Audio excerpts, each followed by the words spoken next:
Okay, so this is a cultural enrichment program focusing on the African culture. And I was told, and I'm always also aware, that there's a large Liberian community, refugee community here in Muscatine. And one of the goals of the program was to come in and just present a positive aspect of the African life, trying to focus more so on Liberia and West Africa, because many times the refugees that come in are seen many times in a negative way.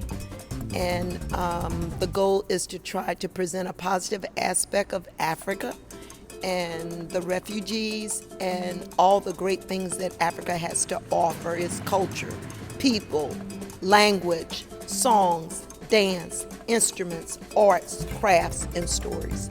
So the Stanley Center does amazing work around the world in their policy advocacy areas, but it was always important to the Stanley family to also work locally on global citizenship. So the Global Education Program is all about making those local partnerships, working with our community members to help young people and adults connect to the world around them. And so we want to foster inclusive dialogue, celebrate diverse perspectives, and to build equity around the world so that our community is a more peaceful and just place for everybody. And so the opportunity to have Mama Katambwa and to celebrate the African culture, knowing that we have an African community here in Muscatine, is a great opportunity for the youth and the teachers and all of us to kind of celebrate those different perspectives and different cultures and get to know what's so special about different places around the world.